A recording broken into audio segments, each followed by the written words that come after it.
So I'm here today to talk about the PDN, the Project Delivery Network. So you might be asking, what is the Project Delivery Network? Okay, well this diagram shows 4 stages of project development.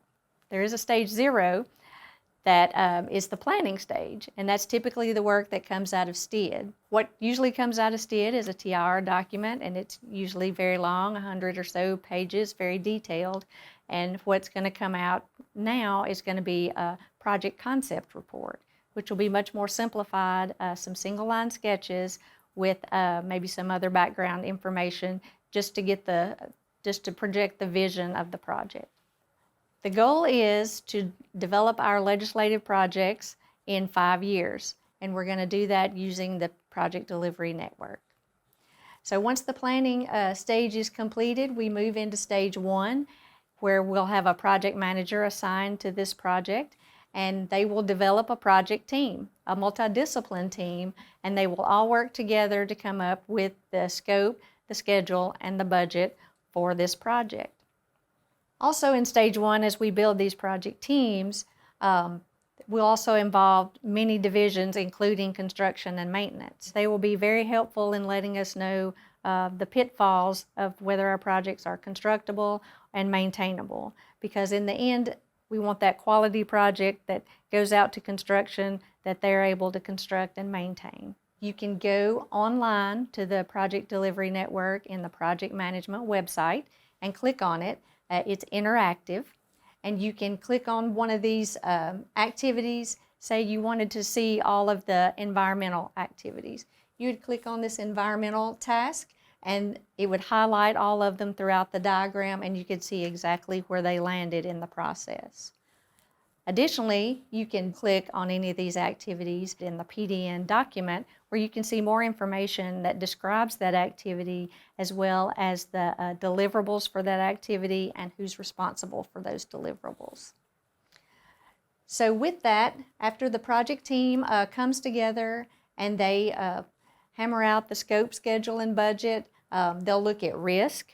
So they'll have a risk workshop where each division will describe the risk that they see of different things that pertain to the project, and those are discussed, and mitigation strategies for those risks are developed. At the end of stage 1, we have the context scoping is complete, and out of that stage you won't necessarily have a plan set.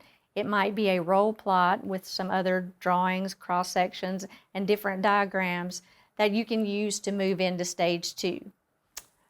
So you'll notice in each of the 4 stages, there's a quality check and a budget check at each one.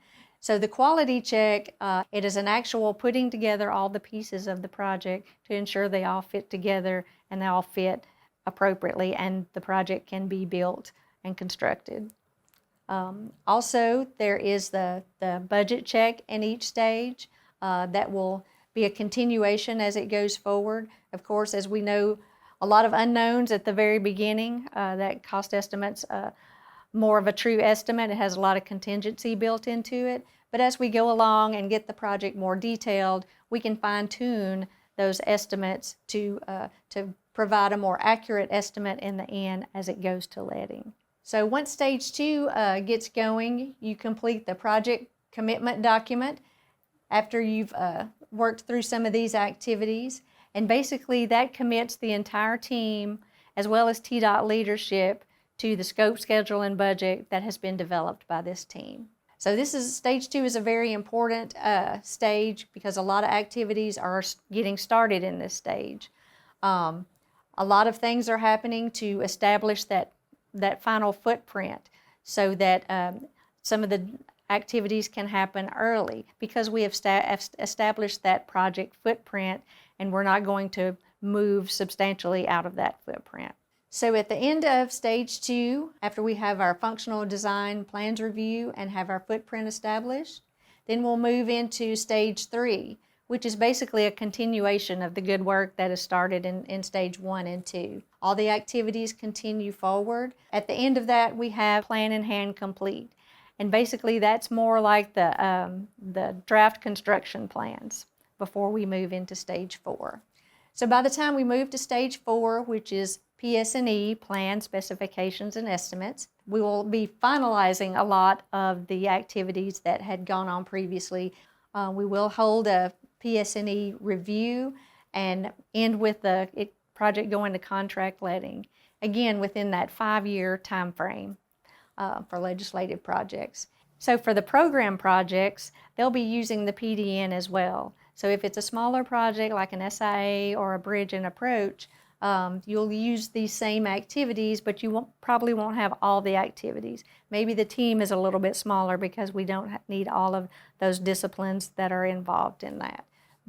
But altogether, they will be using the same document, but the program projects will be delivered in a shorter time frame than the 5-year time frame.